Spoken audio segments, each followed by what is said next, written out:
बिस्मिल्लाहिर्रहमानिर्रहीम। V news के नाज़रीन खुश आमदीद। हमारे साथ इस वक्त पाकिस्तान मुस्लिम लीग नून के सीनियर रहनुमा मलिक अहमद खान हमारे साथ मौजूद है। मलिक साहब, ये बताएं कि आरओज़ सस्पेंड हो गया, उनका नोटिफिकेशन जो है, अब आपको इंतखाबात होते नज़र आ रहे हैं। आपको खौफ है कि इंतखाबात 8 फरवरी से आगे जाएंगे?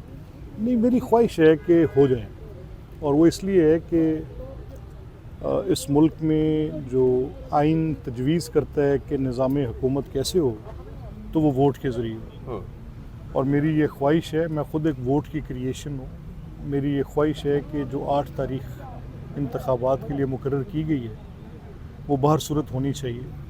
अब ये जो आरओज़ का नोटिफिकेशन सस्पेंड किया गया है, ये तहरीक इंसाफ मैं समझता हूँ कि एक ऐसी पोजीशन उन्होंने ली है जिसमें वो फैक्ट्स के अगेंस्ट बात कर रहे हैं, और उनको ये फैक्ट पता है कि जजेस के लिए उन्होंने इलेक्शन कमीशन ने कोशिश की, उन्होंने इनकार किया, तो एग्जीक्यूटिव ब्रांच के सिवा आरओ का फंक्शन कौन परफॉर्म करेगा।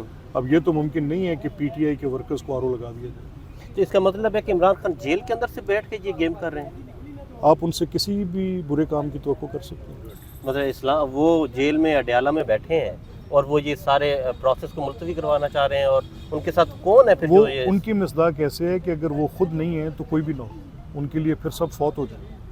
वो बहुत एक बड़े नार्सिस्ट हैं, और मैंने जितनी नरगिसियत पसंदी उनमें देखी है, इतनी मुझे शायद कोई माजी में बहुत दूर तक भी देखूं तो नज़र नहीं आता। 14 मई इलेक्शन भी तो मुलतवी हुआ था, तो ये उस 14 वक्त मई आप लोग को स्टांस ये नहीं था। 14 मई का आइडिया ही फ्लॉड आइडिया था। वो देखिए ना, मैं उसको इसलिए तस्लीम नहीं करता कि या तो आप केयर टेकर्स का पूरा चैप्टर आइन में से फाड़ दें, इंतखाब होगा तो निगरान के तहत होगा, और वो निगरान वफाक में भी होगा, सूबे में भी होगा। अच्छा, चलें आप ये एक लम्हे के लिए फ़र्ज़ कर लें कि आप कहते हैं कि एक सूबे में इंतखाब होना है, तो जनरल इंतखाब की बात कर रहे हैं, किसी ज़िमनी इंतखाब की बात नहीं कर रहे। तो जनरल इंतखाब का आइन और इलेक्टोरल लॉज और जितने भी रूल्स हैं वो केयर टेकर के बगैर तसव्वुर ही नहीं देते। तो ये मुमकिन नहीं है कि वफाक में एक पूरी अमलदारी की हुकूमत बैठी हो, पूरी अमलदारी से मुराद एक इलेक्टेड गवर्नमेंट बैठी हो और केयर टेकर ना हो और इंतखाब हो रहे हों। तो ये स्कीम तो कॉन्स्टिट्यूशन एनविसेज नहीं करता। तो जो उन्होंने भी किया वो भी कॉन्स्टिट्यूशन के मुताबिक ही किया नहीं, नॉट एट ऑल। ये देखें ना, असेंबली रिजॉल्व करना कॉन्स्टिट्यूशन। यही हम कह रहे हैं कि ये पॉलिटिकल एक्सपीडेंसी है। आप अगर आइन एक बड़ा मजबूत और तनावर दरख्त होता है, लेकिन एट द सेम टाइम बड़ा फ्रेजाइल भी होता है। इसकी जो एक पॉलिटिकल साइड है, आइन के सियासी पहलू भी होते हैं, आइन के इंतज़ामी पहलू भी होते हैं।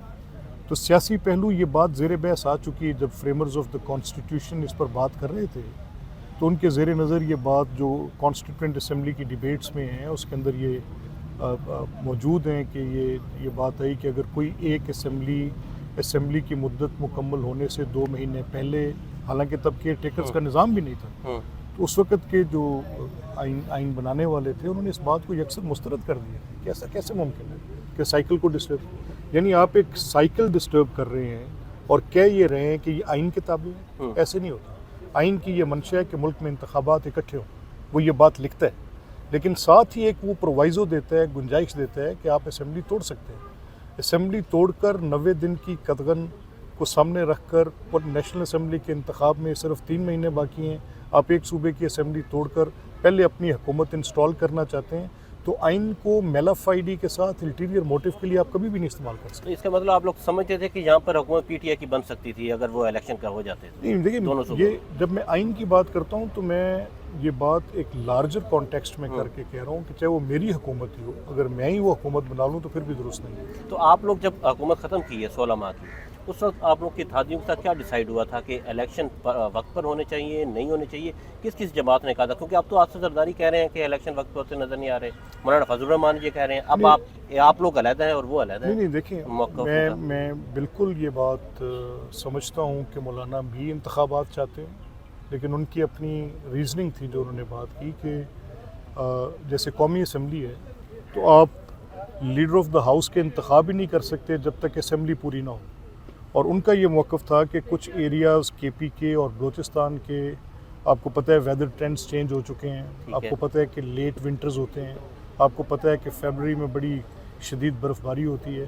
तो उनका ये मौक़िफ़ था कि एक लार्ज बेल्ट जो कि 12, 14, 16, 18, 20 कौमी असम्बली के हल्का इंतखाब पर मुश्तमिल है, तो अगर उसके अंदर बहुत बड़ी बर्फ़बारी होगी, विंटर कंडीशंस होंगी, तो मुमकिन है कि 8 फरवरी इंतखाबात के लिए तारीख ठीक ना हो। मौलाना का तो ये मौक़िफ़ था। इसी तरह ज़रदारी साहब की भी एक पॉलिटिकल पोजीशन है और वो इंतखाबात की ताख़ीर नहीं मांग रहे। वो ये कह रहे हैं कि इंतखाबात इलेक्शन कमीशन का इख्तियार है, वो जब भी कराए उसको करवाने चाहिए और वक्त और मुद्दत के अंदर करवाने चाहिए। तो उनकी तो मैंने ये बात सुनी। ताख़ीर की बात उन्होंने कौन सी की मेरे लिए? जब आप लोगों के साथ उस वक्त उनकी ये मौक़िफ़ था कि अगर जनवरी में हो जाते हैं या फरवरी में इलेक्शन हो जाते हैं, तो मौलाना का ये स्टांस था कि सर्दी का मौसम होगा तो इलेक्शन कैसे होगा? ये मेरा ख्याल बड़ी डिटेल्स की बात है जो शायद मेरे इस तरह से इल्म में नहीं है जैसे आप कह रहे हैं, लेकिन इंतखाबात सब चाहते हैं। आप चाहते हैं मासवाए तरीके देखें ना, कोई इंतखाब रुकवाने के लिए जो बात कर रहा है वो इंतखाब रुकवाने के लिए तो भागे फिर रहे हैं तरीके इंसाफ वाले। PMLN ये चाहती है कि सुबह KPK में ना हो, बलोचिस्तान में ना हो, बाकी सूबा में इलेक्शन हो जाए।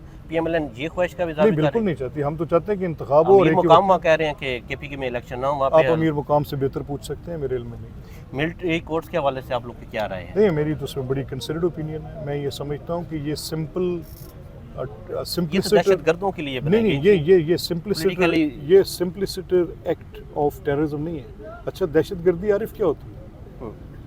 दहशतगर्दी किसी एक ऐसे एक्ट का नाम नहीं है कि जो उसको डिफ़ाइन किया जाए कि एक ख़ास तरीके से किया गया काम ही दहशतगर्दी है। जो अवामुन्नास में जो भी एक्ट दहशत फैलाए वो दहशतगर्दी है।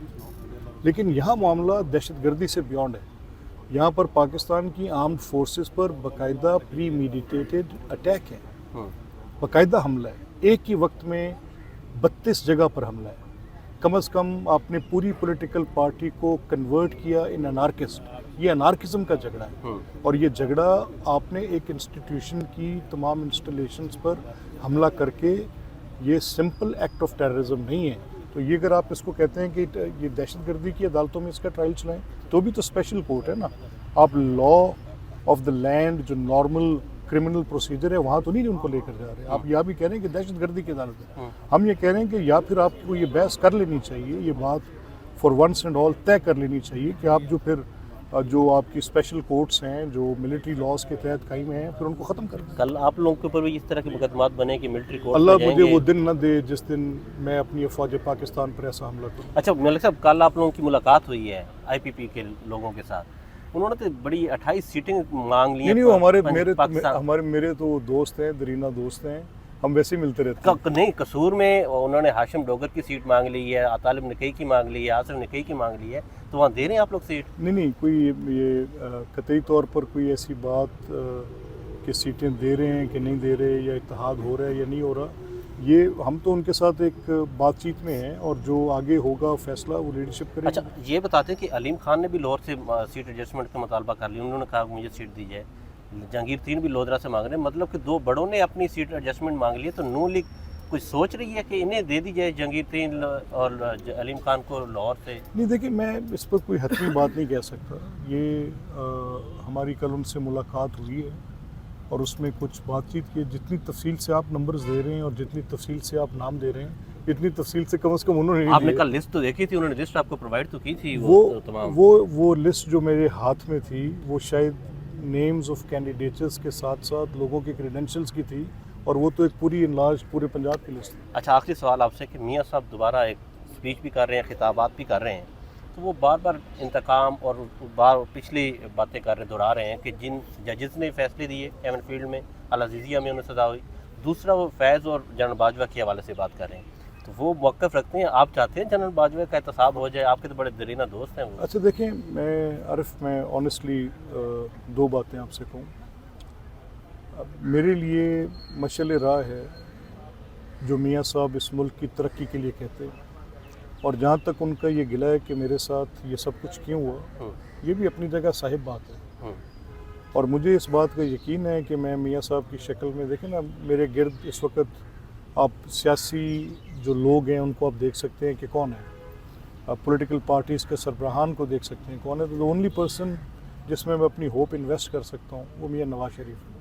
और मेरी आज उनसे जो तवक्को और मेरी जो उम्मीद वाबस्ता है वो इस गुर्बत में ख़ात्मे की, इस बेरोज़गारी के ख़ात्मे की, मईशत की बेहतरी की, ये ज़्यादा इम्पॉर्टेंट चीज़ें हैं मेरे पेश नज़र। और इसके साथ अगर वो सिस्टम के करेक्टनेस की को बात कर रहे हैं तो ये उनका हक है। तो आप लोग तो भाई पार्लियामेंट की बालादस्ती की बात करते थे, आइन की बालादस्ती की बात करते थे, तो ये जो मिलिट्री कोर्ट्स है और ये जो फैसले करेंगे तो आप लोग कैसे मैं मानेंगे? वहीं पर जहाँ पार्लियामेंट की बालादस्ती की बात करता हूँ, जहाँ पर मैं सिविलियन सुप्रीमेसी की बात करता हूँ, मैं वहीं पर dignity and pride of military की भी बात करता हूँ। मेरे लिए स्टेट में एक चीज़ ये जिनकी आज जो लिबर्टी के चैम्पियंस हैं, जिनकी रियासतों का वजूद और उनकी निशानियाँ कुछ स्टैचूज़ ऑफ लिबर्टीज़ हैं और फ्रीडम्स उनका तुरा इम्तियाज़ हैं, फ्रीडम ऑफ एक्सप्रेशंस, वहाँ पर आज पूरे वेस्ट को वो डिक्टेट्स देते हैं। कभी उनकी मिलिट्री की इरोजन और उनकी प्राइड छिनते देखिए? No sir, it's a you. Combination.